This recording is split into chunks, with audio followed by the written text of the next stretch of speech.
Dit is de podcast van Omroep Friesland. Noordwien. Met Willem de Vries. Kom verder.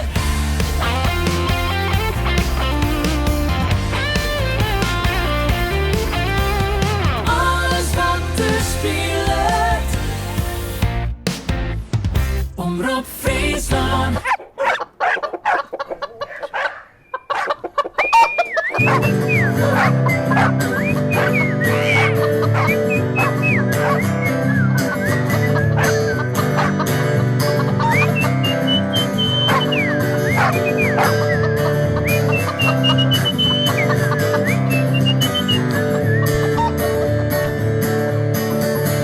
Ja, ik ben de wekker zonder patos in je bek. Ja, dan kom je van die Vlassenbergbrug.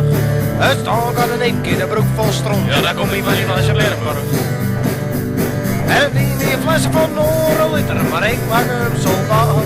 En ik wie zo smoor de hele dag, maar ik dacht de meesten hebben net van die.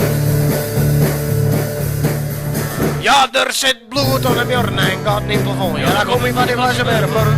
En in de hoek al mijn hoende hebben groen. Ja, dan kom je van die Vlassenbergbrug. En het wie me een flessen van een liter, maar ik mag hem soldaat. En ik wie zo smoor de hele dag, maar ik dacht de meesten hebben net van die.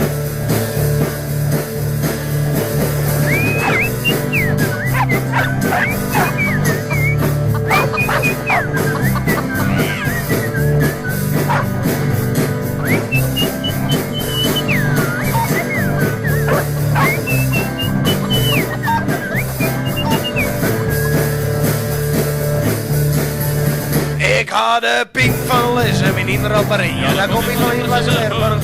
Mijn haklet in das en mijn auto tot los. Ja, daar kom ik van die Vlassenbergbrug. En het wie me een fles van een liter, maar ik mag hem soldaat.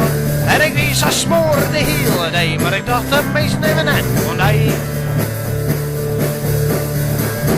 Nou ben ik nog steeds als smoor, is de je paradol. En je zei, wat is er allemaal aan de hand?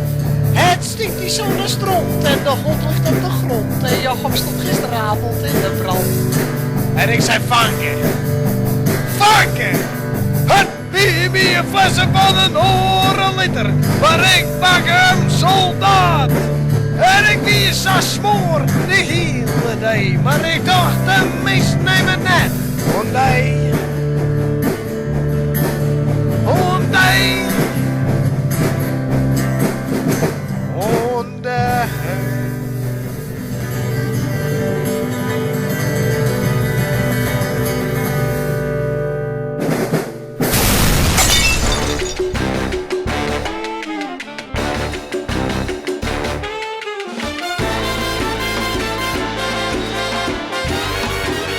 Dit is Noordwien.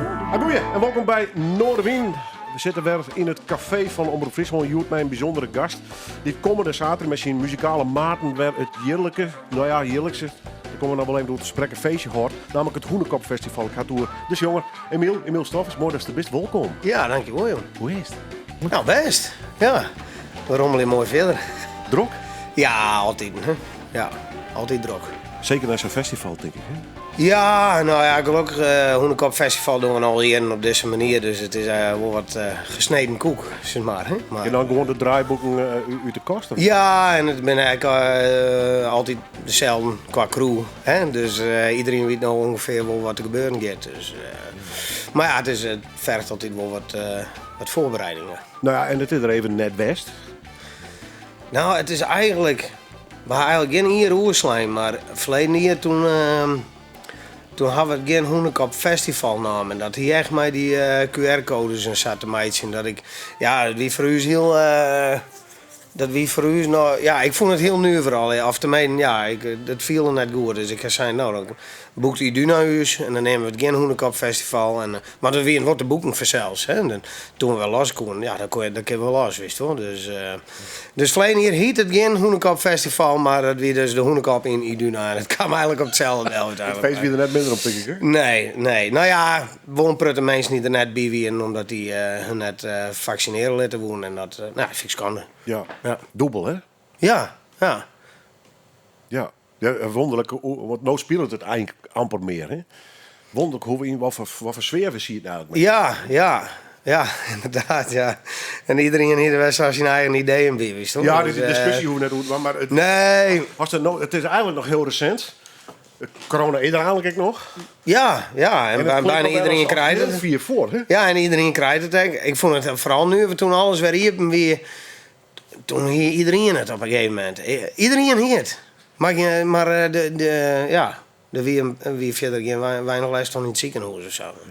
Nou ja, ik weet het al net. Nee. Met gelukkig dat we het De huizen dragen er in rommelen, laat ik het zo zeggen. Nou ja, Horst, naar zo'n festival van komende zaterdag dan nog wel rekening mee? Of denk je, nou ja... Nee, dat is al lang weer in het verleden. Mensen zeiden ook, mooi dat je hem nou wel los kennen eindelijk. Ik denk, we zijn alweer... Dat liep het inderdaad al hier in Lien. We zijn dus... Ja, maar kijk hoe dat in een brein werkt dan. Ja. Ja, ik weet niet, misschien komt er wel een lockdown of zo. Worden we nog net hoe hard, hoor? Nee, dat zullen we dan weer. Lekker rustig weer even. Wat kist dat merken in optreden? Want het is een beetje een tweedeling. Je hebt een deel van de cultuurwereld. Die zei, nou, het is dreig om het publiek naar de theaters te krijgen en dat soort zaken. En aan de andere kant kom ik een heel pro de muzikanten in en zeg van, de kind haal. Ja, we hier toen met die QR-code, die een prutte mensen die gewoon, die hier geen probleem mee. Hè? Die tachten daar net in zijn, die hadden een spuitje QR-code. En vooral de jeugd, die denkt er heel makkelijk over. Hè? Ik hoe bijvoorbeeld, dat vind ik wel frappant om te zien hoe de oudere generatie nog heel wat beter had aan contant betaling. Hè? En dan had ik kan ook bijvoorbeeld weer 2 jonge stagerenners en dan Jerk hoe die in het leven staan. En dan is contant betalen, dat doe je niet meer hoor. Nee, dat bestaat gewoon. En ja, ze weet dan ook net beter. Dus dat is iets, ben denk, die verhoor je gewoon. Ja. Krijg als de autogordel, die wil vroeger ook niet om. Nee. Nou, en nou ken ik eigenlijk niet met die. Nou, ik ken er een paar, maar ja. Ja, altijd die dwarsigheid, hè? Ja, maar dan is juist dat mensen toch eigenlijk wel heel gauw hoe stag gingen of zo. Dat vond ik met die lockdown wel heel bord. Dat ze op een gegeven moment zijn de meeste hoes net meer uit. Dat vond ik wel heel bord. Maar hoeveel mensen dat zich daar aan houden, wie net normaal mee. Ik ga me daar net aan houden. Daar ga ik met te vier. Ja. Ik hier zoiets had ik alleen nog in mijn loods gezet, dan keek je niet in besmet. En had ik dan jongens naar huis alleen nog in mijn auto ook net. En dan denk ik, wat had Noorden met een meisje werd ik hier nog staan, wist je wel? Ja, maar mensen weer heel braaf, hè? De regel. Ongelooflijk, ja. Want ik dan jongens liet ik even de hoen uit. En ik had wel wat kennissen in de buurt, dus dan mag ik gewoon boeten komen. Maar de hoen, dan kijk ik nog eens ergens in. Maar hoe weinig volk had er dan op het dik? Dus dan denk ik, iedereen is toch behoorlijk volzaam. Ja, als je op dat internet zoekt, dan denk je, het land staat in brand. Hè? Dat soms als het op Facebook zit, ja. En de twitters van deze wereld. En dan is ik een hoen en ik ga hetzelfde constateren. Het is wel verdomd. Ja, ik vond het wel apart. Waar is de revolutie weer? Ja, het is bijna krijg als hoe die film dat er op een gegeven moment iedereen D is, dat er geen meer op de wereld is. Zo viel het dan haast. Ja, het heel lustig. Ja, normaal is het bij ons, hè. Ik ben daar bij de Miro. Nou, dat is altijd druk daar. S'nachts, er komt altijd nog van alles daar. Maar dan ben je gewoon moe stil. Ja. Zelfs de Schorrie Morrie houdt zich gewoon een avond. Dat is wel heel fier. Ja. Dan ben ik wel een braaf land, denk ik. Ja, skimbaar. Ja. Op een paar uitzonderingen eigen. Gelukkig. Hoe is dit dat festival? Want je zei, we zijn eigenlijk nooit stoppen, dat klopt. Je bent nog 13 jaar onderwijs met de band. Je bent inmiddels 40er. Hoe stiert er op dit stuit in dat hele Hoenekop festival, het zwerken eromheen? Hè? Blijft dat nog steeds hetzelfde of net? Nou, nee, dat verhoort wel natuurlijk. Er komt meer routine in. Maar de kern is altijd nog hetzelfde. Het is ik, Bart, Rick en Jeroen. Nou, Jeroen is dan nee, maar die zit er al 8 jaar bij of zo, wist je? Ja, dat bloedt een jongeling. Ja, inderdaad, bloedt een Jason Newsted van de... Maar de kern blijft hetzelfde. En ik een prutte mensen die mij ben. Ben prutte mensen mij die in het begin ook al mij. En dat blijft hetzelfde en alles daaromheen. En qua populariteit gaat het eigenlijk bijna altijd nog wel omheen. Dat was wat. Maar dat maakt het natuurlijk niet uit. Want stel je voor dat we nou elk weekend voor 100 man spelen moeten. Nou, vinden we het eigenlijk best. Dus, je zit er heel onafhankelijk in dus eigenlijk?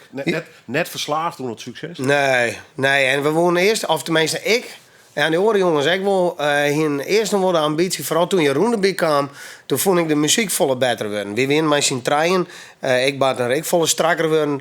En Jeroen, nou ja, die maakt het muzikaal heel hard. Toen dacht ik, nou ben we klaar voor de grote podia. Nou willen we ook naar festivals boeten Friesland.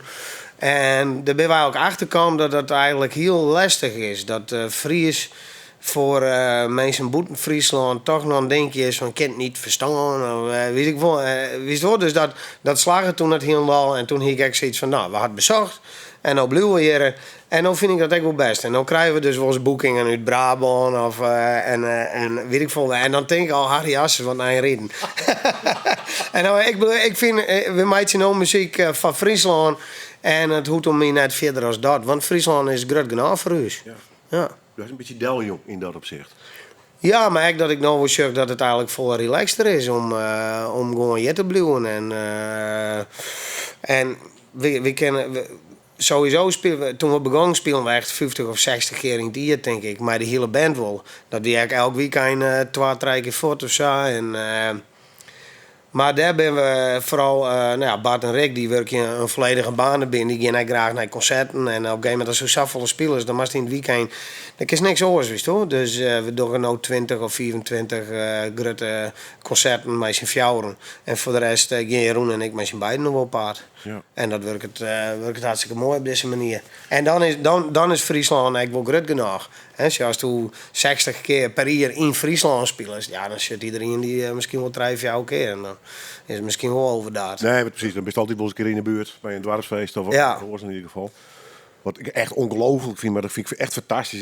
Je staan op het Noorderwienpodium met het Bevrijdingsfestival. Ja, dat wil wel even een hechtepuntje. Hè? Ja, nou ja, dankzij Jimmick, maar we moeten het plein afsluiten en dat een gekkenbol. En ook kwam de beveiliging bij me van, nou, we hopen dat we het redden, want we zijn eigenlijk onderbezet. Ja, en dat is wel mooi. Dat is fantastisch voor jou, hè? Maar de massa, ongelooflijk. Dat je hem dat nog steeds losmaakt. Nou, dat hing net toch dat het dit is zo was. Want weer de eerste keer dat we zanger het plein hingen bij Bevrijdingsfestival. Dus ik denk dat het heel nog wel oors was, maar dit keer wie het was. En het weer wel geinig. Dan weet op een gegeven moment, weet ik veel, een jaar kwartier voor dat we spelen moesten. 6 en 1 uit alle hoeken van de stad al die hoenekopshirtjes komen. Ja, dat is schitterend, ja. Verbaast hij er nog wel eens over? Of is het gewoon onwenting? Nee, dat verbaast me nog steeds. Want ik zou je wel eens in dorpsfeesten, die grote tenten, daar staan er een aantal meesten. We kregen echt een hele tent, hazes daar vol. Ja, maar de kist ik wel eens op. We staan heus wel eens op plakken dat zo'n zaaleigenaar zei van nou, de helemaal wat meer bekend of zo. Dus het is net dat overal waar we komen dat het aanladen is. Zij is het net. Het is meer zo'n combinatie van en bevrijdingsfestival en een hoenekopsgitaar en dan ben ze thuis in de stad en dan komen ze naar huis staan. Ja. Maar zeg maar de verkoop van t-shirts en petten en dat soort dingen, ik via onze webshop. Steen ik van de zien hoe boort dat maar trooi. Op een gegeven moment ik dacht van ja, op een gegeven moment had iedereen een shirtje. En dan houdt het wel op, maar ja, die sliet ook weer, hè? Ja, die slieten weer. En wat ik nou ook merk na je tredje hier, is dat er worden nieuwe fans steeds weer geboren. Nou ja, dat je live zien had verbaast het mij. In positief opzicht, ja? Dat echt de jonge jeugd, die kennen alle teksten. Ja, we doen midjes altijd, en dit IWF zelfs, een midje voor de band, wist je, voor de jongste hoenekopfans. Nou, en dat is nou voor dit hier voor het eerst heel nog uitverkocht, in de Fafverkeer zelfs al. En, maar de band die zus daar voorbij komen. Maar die zus mij groeien. Dus die zus doet zien hier. Zus in mijn pot bier voor om bij het podium staan. En dan denk ze, hey, ik ken het kopje nog. En ik ben een keer... Dat is die een oude dagsvoorziening al vers, joh. Ja, dat is mijn toekomst. Maar we weer een keer... een solo optreden. Al die van die boordjes, pontons ergens op de Hegemar of zo. Komt er zo'n jongen bij me. Zo'n jongen, zo'n grote jongen. En hij laat me foto's zien, zijn telefoon me zien. Nou, dan zit ik op een rand van het podium. Mijn lied Jonkje op score. Hij zei, sure, dat ben ik. Ik denk, oh crap, is toch? Ja. Nou ja, dan trek je hier best een beetje op een gegeven moment als band, maar ik doe als jongen. Een beetje het gezicht van een bepaalde generatie op een gegeven moment. Dat weet ik niet. Ja, wel, ik denk dat mensen die... Ze groeien letterlijk met die En mensen die een hoenekop trui hadden, die... Ja, meestal was het daar wel wat met zezen, ja. Over een prachtige naam hebben we betocht voor die benne vast de lollyfretters. De lollyfretters, ja. Mooi toch? Ja, dat weer een... Het lijkt af van de hol, maar het is een prachtig woord. Eusheid, die wie fake-opman en die kwam altijd met dat soort verhalen thuis. Hoe van die man werd hier werkt met die en daar... en die kon er altijd heel mooi bij komen. En daar zit een prutte ding, zo'n oude mandje met bokje in de bek. Dat komt echt van Eusheid, dat wie echt een handelaar wist hoor. En wie een die heet echt altijd door van die lollyfretters wist hoor. Nou ja, dat hoe vervelende band. Dus ik denk, nou ja, dat is krijg wat voor u is wist hoor. Ja. Het past zo wat in dat hoenekopgevoel. Dat zien het zichzelf nog steeds hoor. Maar dat soort... Dat Ja, maar die in een hol of zo. Want ik de hier kracht van de hoenekop is natuurlijk wel van de bruinwerker tot de roeghouwer tot lollyfretters. Het is een bepaald gevoel wat daar constant omheen zit. Hè? Ja, en ik eerst dacht, na zijn eerste album kwam er nog een album. En ik dacht op een gegeven moment van, nou, misschien ben ik aan wel weer, ben ik wel eens een keer uitschieten in mij, wist hoor. Maar het is nu, juist, dat zei ik naar CM. Ik had een idee van die nummer. Wist je wel? En dat blijft altijd maar komen, wist je wel? Dus ik hoef net... daar steek wel artiesten die willen naar je album uitbrengen. Die moeten hunzelf dwingen om creatief te worden. En dat is bij ons net zo. Dat het vaak echt gemaakt wordt. Hè? Dan merk je van het is een soort trucje onder het worden. Die ze proberen in te filmen. Maar dat gevoel had ik net bij hem. Nee, dat gevoel had ik echt net. Nee. Er is altijd wel wat flauwekul wat er weer uitmaakt. Ja. Wat is dat? Omdat ik gewoon met meegenomen geweest en dan hadden we in de boeken nog wel eens in de garage stierst en in de supermarkt. Ja, en dan moest gewoon eer hebben voor leuke uitspraken. Dat bedoel ik, dat moest ik mij krijgen. Ja, en dan ben er nog karakteristieke types die het mij uitspraken komen best wel wat mijn kist is, toch? Ja. Ze bestaan nog. Ja, zeker. Ja, maar als de eigen niet op mijn haren. Ja. Nou, en vooral de eerkens, hè? Ja. We hebben mij het nummer Berenburg. Dat was van mij de eerste kennismaking. Jeren Lin in Tuskenal. We're getting old. Mij de hoenekop. Berenburg. Wie dat een van de eerste nummers die hem schreven had? Wist dat nog? Ja, dat nummer had ik in Australië geschreven. Er zit zelfs nog een versie van op YouTube dat ik in Australië ben zelfs. En daar speel ik hem voor het eerst. En toen sloeg ik mijn Japans van kon. En die had het even van mijn filmen, zeg maar. Dus dat is eigenlijk de allereerste opname. Zo'n beetje die van Hoenekop. Het is eigenlijk een nummer van Hank Williams III. Alleen dan gaan we hem volle snel met. The Pills I Took. Well, I've been awake for 8 days straight. Well, it must have been them pills I took. Maar ja, ik had dan net op pillen. Ik had dan op Berenburg. Ik maak het dan een beetje fries, weet je wel. Ja, ik ben de wekker, maar dat was nu te bek. Ja, dan kom je van die fles op Berenburg. Dus ja, wat sneller maken. Fantastisch, man. Wist nou dat de eerste tekst of zie je de riddle in? Gewoon in die kop, maar wat... Nou ja, eigenlijk had ik een beetje zien tekst jatten, wist je wel. Dat is iets wat ik in het begin al wat die, maar waar ik later eigenlijk... Ja, steeds meer eigen invloed. Eigenlijk had ik liever net meer 1-op-1 covers. Ja, een mooie Frieske Saterjoen hadden we lessen hoor, die. Maar soms zit er een nummer en dat is te mooi om net te coveren. Ja, maar ja, dat is dan de uitzondering. Ja, en daar is ook niks mis. Maar ik bedoel, hoeveel nummers had Johnny Cash zelfs schreven, wist je? Dat ze zich wel eigen maken, wist je? Dat woord, dat was meteen. We doen kijken even waarom in de tijd. Nou, dat doen we een beetje met het eerste nummer, Berenburg. Toy Dolls. Ja, Toy Dolls. Wie dat ik een beetje het eerste gitaarwerk... Nee, playback show op een legere squal. Kalmersweg? Ja, Kalmersweg. Ja, toen was ik jonger. Wie 89. Hoe wist er omgegaan? Pre-internet? Een kameraad van mij van Squallen, Jeen Helmotel. Zijn broer, die hier boven een stereo staan. Nou ja, dat wie min natte droom wist. Een pionier, dubbele cd-wisselaar, wist een platenspeler, dubbele cassettedek. The real deal. Ja, the real deal. En het mooie is trouwens, ik kwam 2008 of zo. Toen kwam ik hier weer ergens in Leeuwen te wonen. En toen kwam ik in een kringloopwinkel en daar stond er. Ja. 80 euro, ja, tuurlijk had ik hem kocht, wist je. Ik denk, we zijn misschien 20 jaar naar datum, maar en dan had ik hem mooi, wist je. Cirkeltjes rond. Ja, zeker weten, 80 euro. Ja. Maar die kwamen de Toy Dolls doen. Ja, en er weer een playback show. Dus die jongen hierheen die zei van, nou, we kunnen dat noemen van de Toy Dolls wat doen. En ik denk net dat ik het al cool, maar ik vond het fantastisch. En toen hadden we dat met zijn trein dien. En vanuit die tijd kwam ik wel vaak bij hem thuis. En dan mochten we zo nog van zijn broer wat cassettebandjes nemen. En toen dat we echt Bad Religion, Dead Kennedys, The Exploited, Metallica en nou ja, allerlei. En altijd maar hut en roeg wie, dan vond ik het fantastisch. Ja, het begon eigenlijk wel voort aan de roege kant. Ja, en dat is eigenlijk van nature al. Het eerste wat ik draai weer een singeltje van is Hype Mem van Machine heette dat, een Nederlandse band. En die in wat 70s rock, beetje de Doors-achtig, maar dan nog wat roeger. En ik weet nog wel dat ik dat opzette. Dus, maar dat weer dus net iets wat ik uit, nou sowieso net van internet zelfs, maar echt net uit boekjes of dingen. Maar ik zette dat gewoon op en dat weer. En dan ging ik heel nooit mijn plaat. En dat weer dus een soort natuurlijke liefde voor muziek. Wat krijg wat hudder binnenkwam als de rest, zeg maar. En You Gotta Fight For Your Right To Party van de Beastie Boys, wist je wel. Want daar heb je wel een videoclip voor, al vroeger. En die man, Fight For Your Right.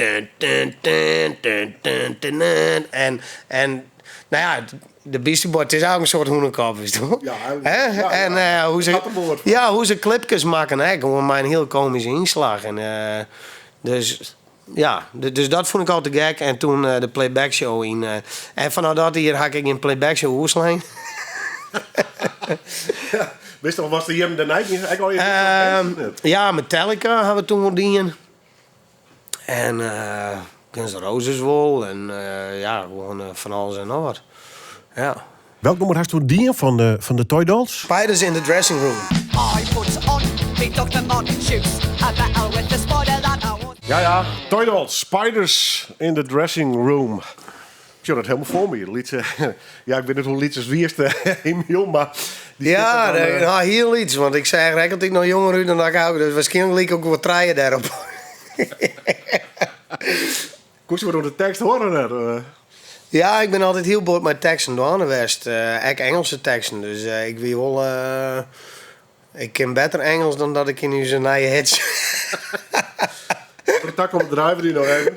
Nou ja, ik ben met mijn dikke knippeeg Ja. Engels en het Fries, alles wat trogelkoor. Dat ontstaat ook weer gewoon spontaan onderuit. Nou, we come from Friesland, dat is wel geinig. Dat we eigenlijk... ik zou eigenlijk... Ole Plop had nog 2 nummers van hem maken en ik zou nog één doen. En toen zei ik...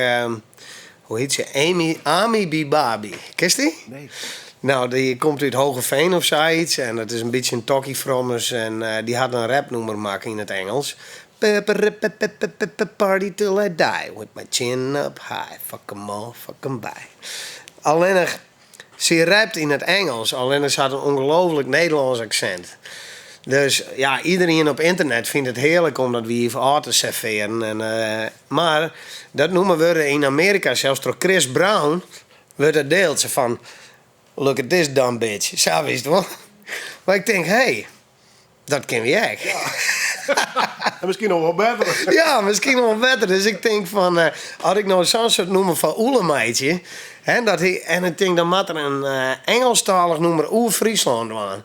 En toen ik op een gegeven moment in werk speel ik wat piano, daar ben ik wat mee begonnen. En ik hier wat een deeltje between Denmark en de Netherlands. En toen klonk het zo lekker. Ik denk, nou, waarom zoenen we dit nummer aan Oele? Ja. En toen hadden we het maar together met Oele dien.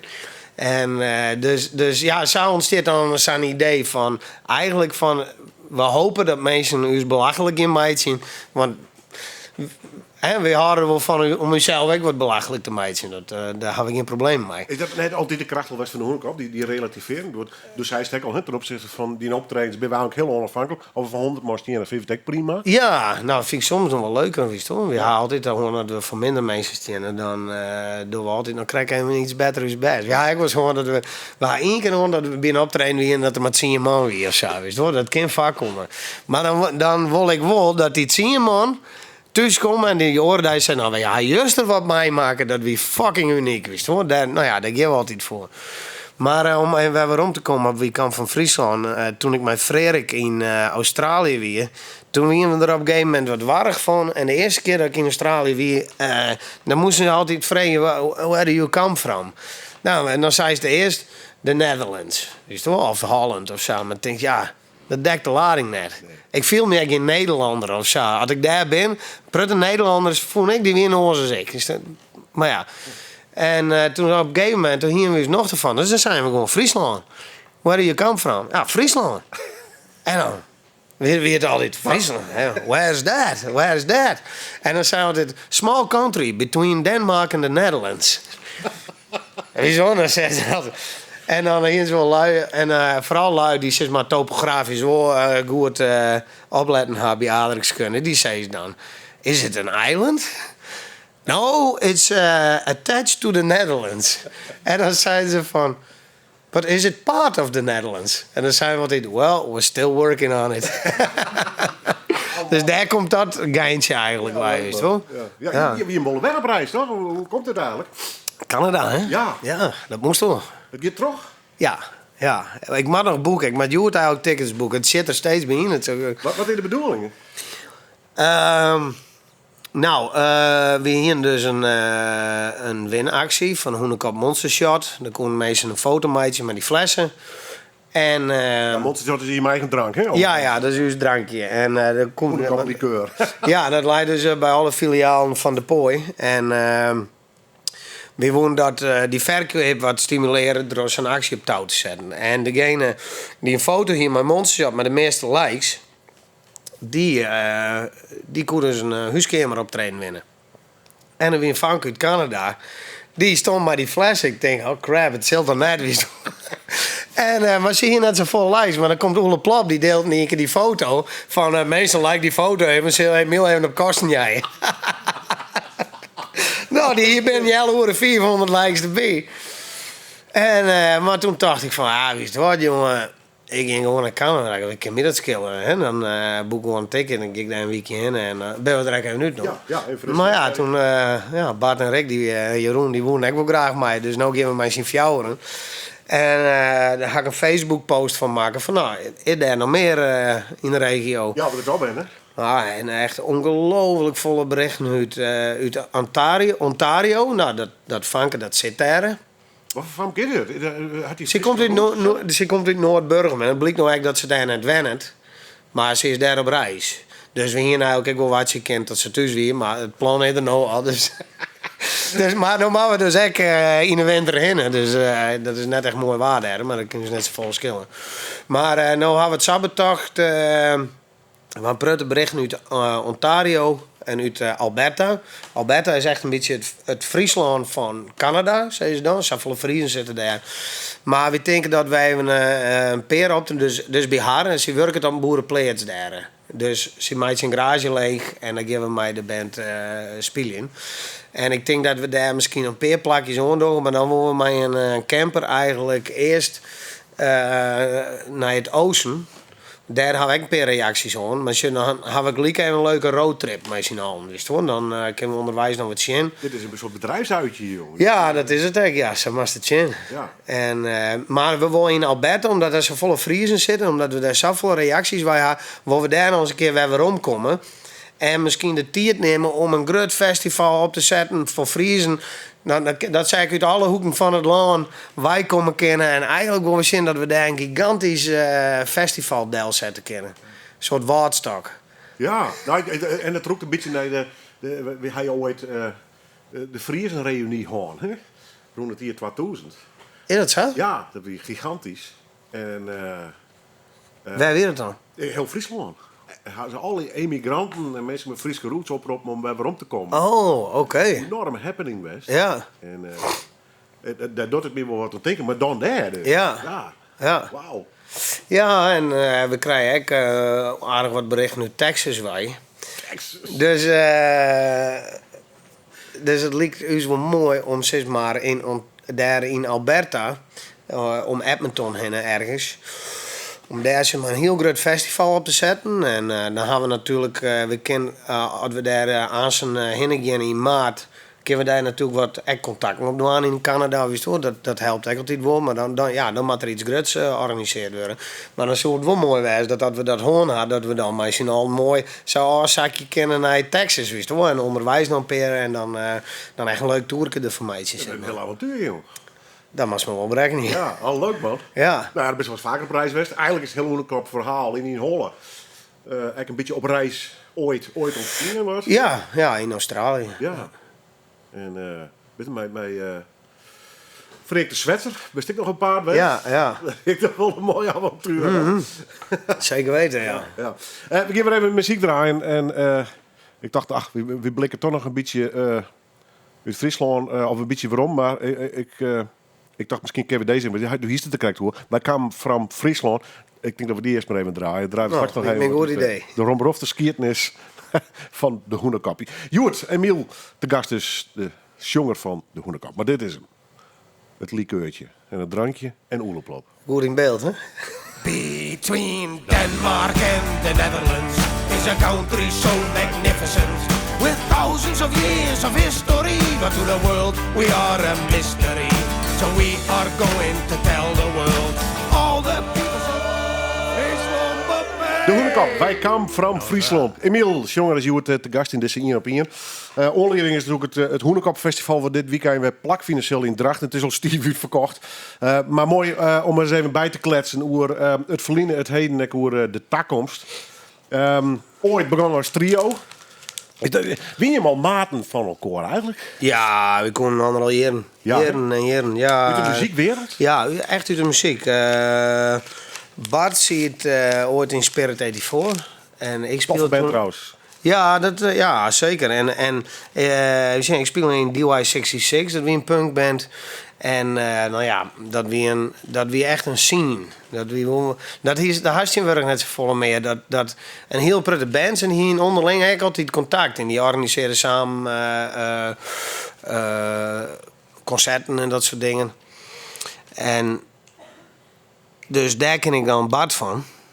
En later ga ik wel met Bart in. We gaan een keer Misfits coverband spelen. Zie Rick dan ook bij in. En Rick die speelde. Ik ga met Rick in een orenband zitten. Toen koe ik hem dan net, maar toen kwam ik in die band. Nou, toen zit ik 3 weken in die band. En ik ben in een flat in Heegterp. En Rick die zag nog een wenning. Dus toen hebben we huisgenoten. Toen ben we op een gegeven moment met dikke ruzie uit de gang. Hoe krijg je dat? Nee. Toen had ik zei, ik wil nooit bij maar die jongen in de band spelen. En, maar ja, dat is de jaren ben er al heen gegaan. Jaren later. En dus we kennen elkaar al heel lang. En Jeroen kwam uit dezelfde scene eigenlijk. En nou ben we als familie, wist je. Zou het oors kennen, denk je? Dat is los van elkaar eerst, of hast u dat ik wel nodig? Een beetje die vriendschap. Ja, en het is vertrouwen. echt, ja, maar het is echt goede jongens binnen. Het binnen gewoon heel relaxte jongens.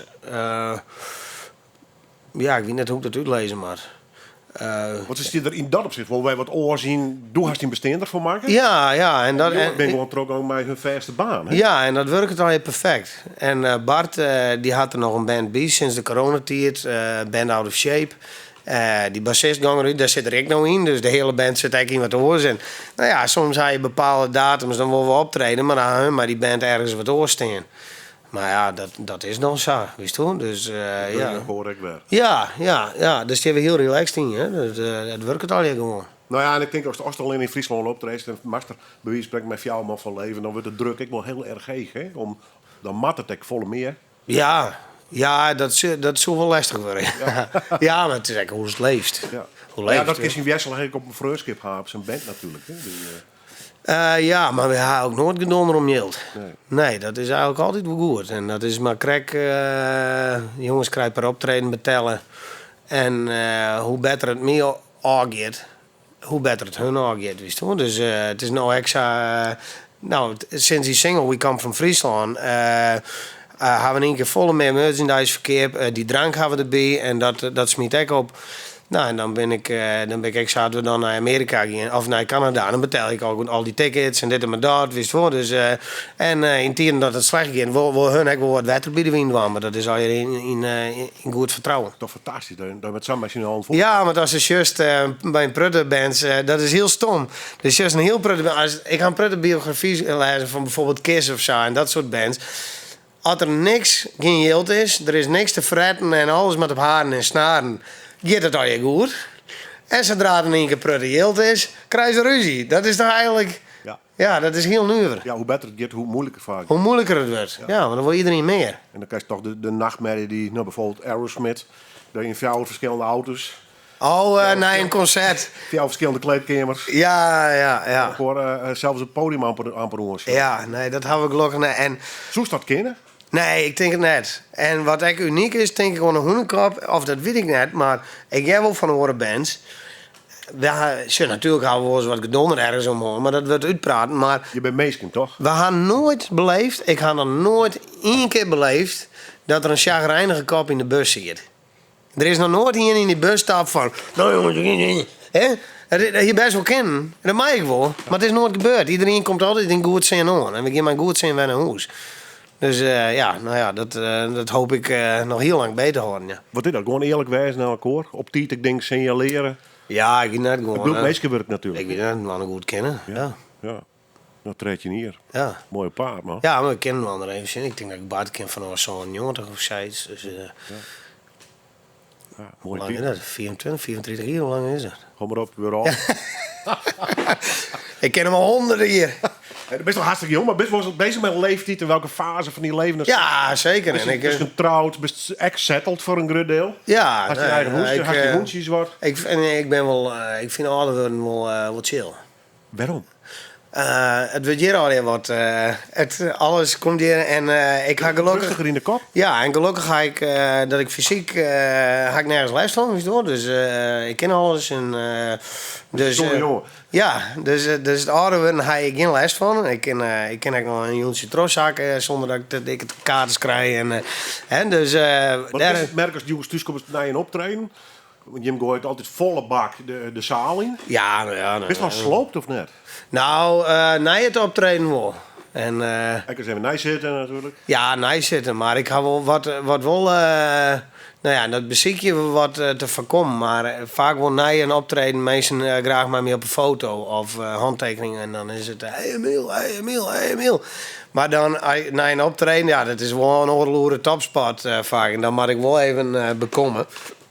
Maar voor de rest gaat het best. Nee, maar qua ouder worden, ja, wat ik zei, is vroeger wie ik, ik nog volle meer lulk. Ja. Ja. Ja, dat had ik niet meer. Nee, ben je dat kwijt? Ja, dan ben ik helemaal chill. Ja. Ja. Ik trok de hoenekop en het spelen of Weet ik, ja, ik weet het net. Ik ga eigenlijk naar Australië. Hè? Dus ik kan me in jeugd wel een prutte meemaken. En dan zie je nog een prutte, frustratie. ja, frustratie en woede en haat en al dat soort dingen. En, maar ik weet niet, toen ik uit Australië kwam in één keer en toen ben ik met die band begonnen inderdaad. En dan leert mensen ik op een andere manier kennen, wist je wel. Dus vroeger, ik werkte op een scheepswerf en ik dacht meer van, dit ben ik, wist je wel. En dat is de directeur, die zit daar. Ik zit ergens onderaan deze maatschappij of zoiets, wist je wel. Gewoon, terwijl dat is helemaal net zo. Als er maar die directeur praat, die zit echt gewoon een mens, wist je wel. Maar ik weet niet, gewoon, ik voel me nog beter in ieder geval. Ja, en vertrouwt dus mensen. Bist je ooit heel wantrouwig geweest of niet? Ja, in het begin wel. Ja, zeker. Ja, of toen ik jonger weer word. Maar dat komt meer van wat ik vroeger al in mij maken had. Dus, en ik gewoon leuk. Of bijvoorbeeld telefoonabonnementen afsluiten. Ik weet, met mijn zandje nu wen ik al op mezelf. Dus ik moest alles gewoon zelf het uitvoeren. Ik hier daarin eigenlijk... dat deed ik zelf, dat doe ik zelf. Maar dan een telefoonabonnement afsluiten wie al een ding. En dan kwam een dikke rekening en dan opbellen. Godverdomme, die telefoon is door. En dat heer me van kon die horen kant heel uitskellen. Ja, maar gewoon net helemaal snap je hoe de wereld in de wanden zit. En als het dan misging, dan word ik automatisch gelijk heel pissed off. Weet je wel? Ja, dwaas en pissed off. En nou weet ik gewoon, nou dat vanken, dat werkt daar. Die kan me helpen. Rustig blijven, luisteren wat ze te vertellen. Maar zie ik er echt niks aan doen. En, dus ja, een stuk relaxter. Ja, relaxter, ja. Ja. Want doe Reustek Hoenekop met de merchandise, met de optredens, doe je alles zelf?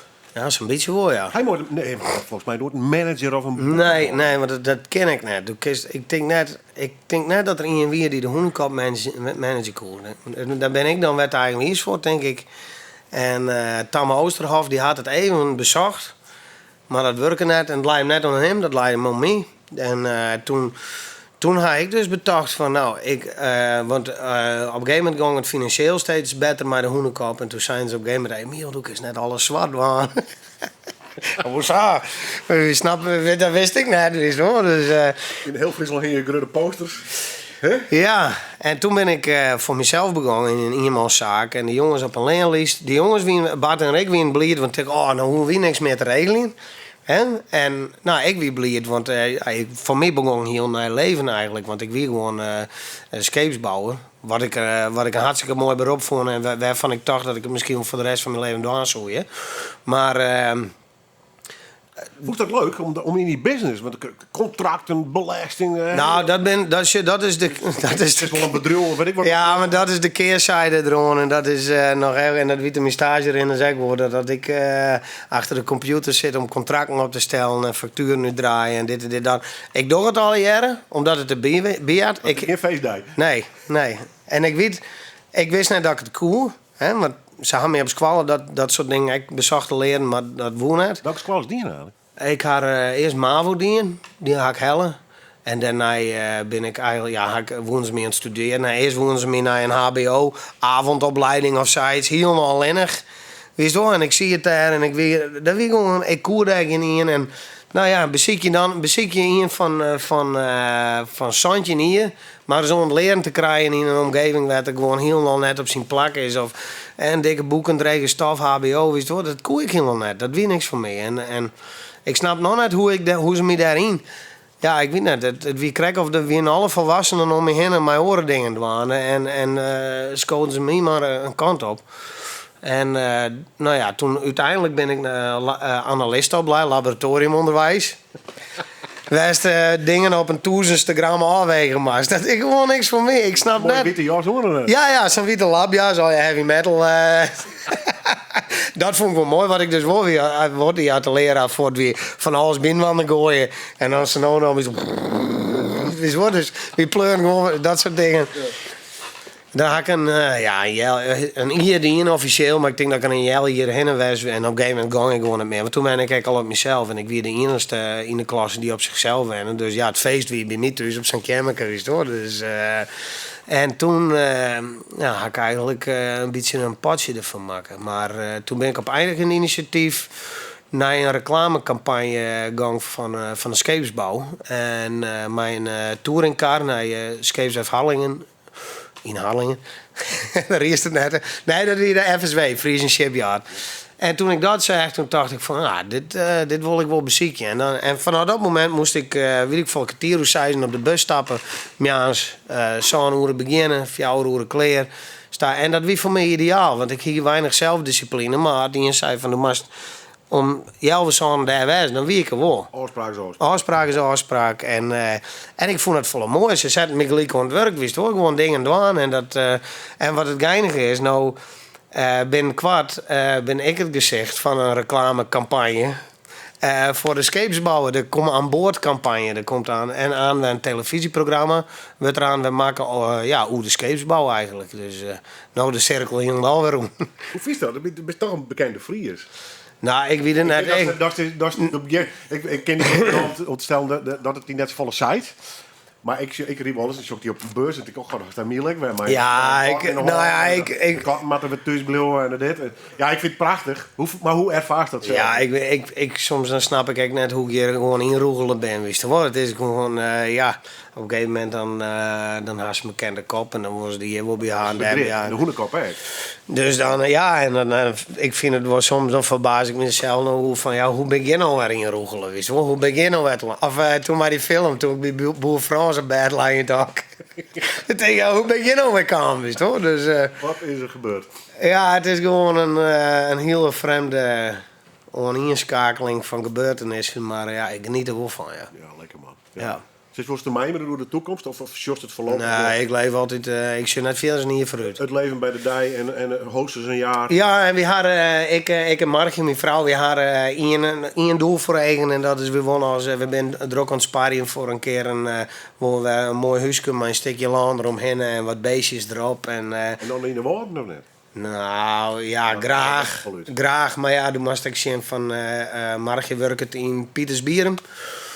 Dus die zit helemaal de andere kant op. En ik ben hier in Ljouwert en we hadden een hele leuke vriendenploeg. Ik had een loodske op Hemrik en dan ben we toen als jongens vaak wat ontklussen en wat lasje. En we hadden een hele leuke groep vrienden hier in Ljouwert. Dus ik wil eigenlijk net de vier van de stad. Dus mijn keuze zou wijzen een beetje van tussen Ljouwert en de Waarden in.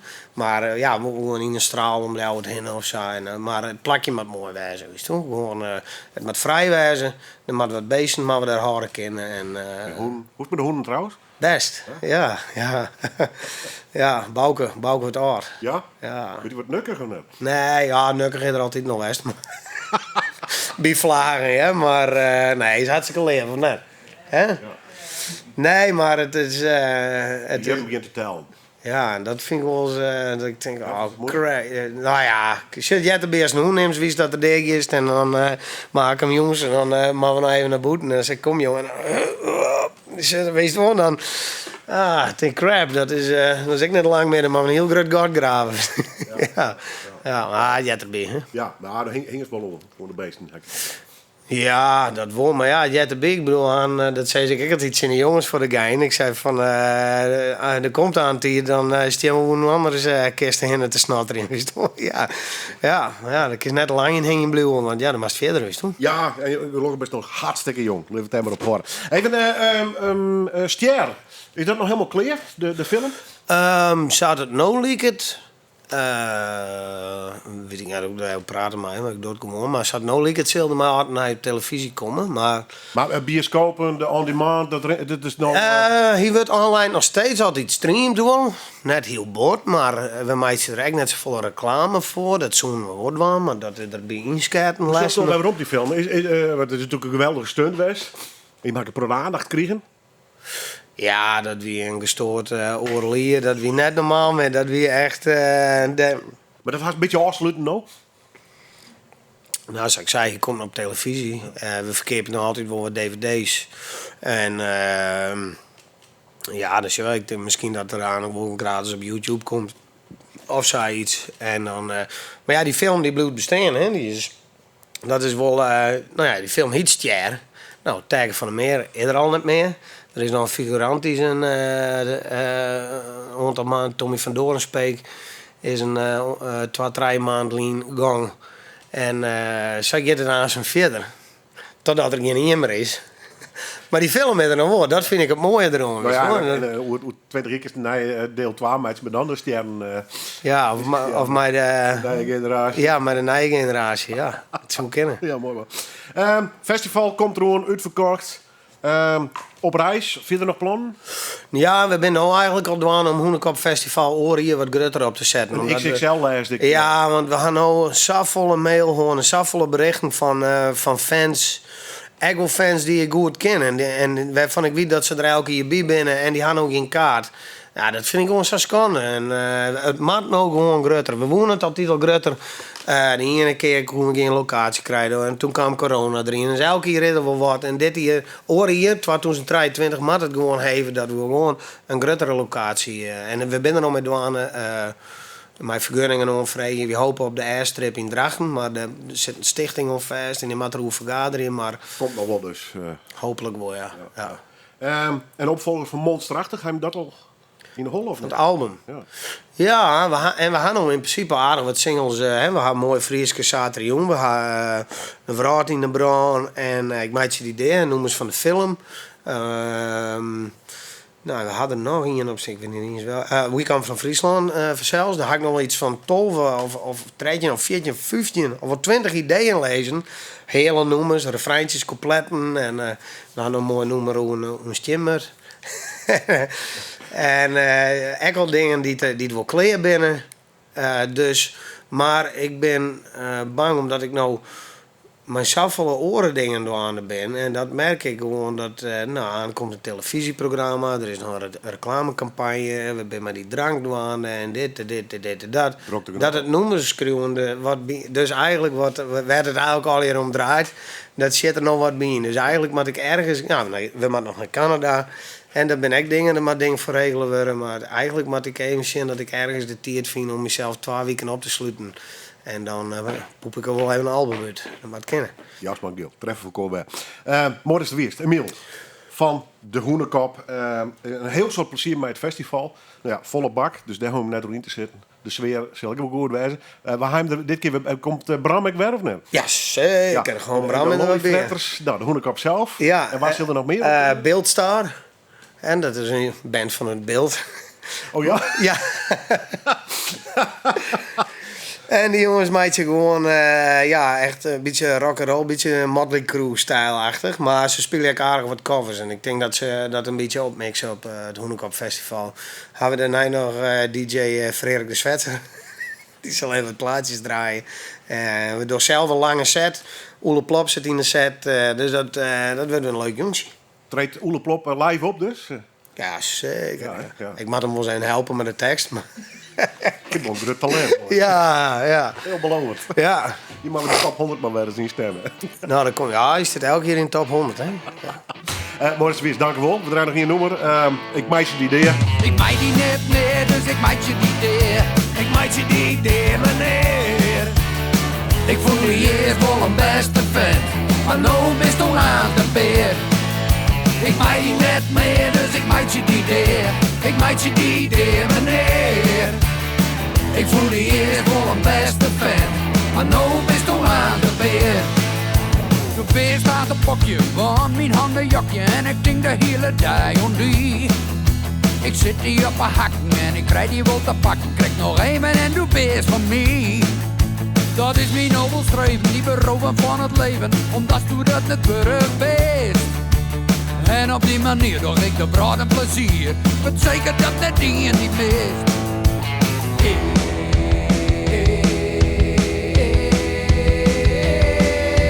Maak die net neer, dus ik maak je die idee. Ik maak je die idee, meneer. Ik voel die eerst wel een beste vent, maar nou bist du aan de beer. Ik maak die net meer, dus ik maak je die idee. Ik maak je die idee, meneer. Ik voel die eerst wel een beste vent, maar nou bist du aan de beer. Even snijden en stijgen, dan alle bonken brekken. Daarna schop ik de hiel om de lens. Alles mooi te verrekken, met een touw om mijn nek. Te bungelje achter mijn bens. Van even onder water, misschien is dat wel beter. Een betonblokje on een boot. Gewoon uit verveling, even door de reling van het achterdek van mijn boot.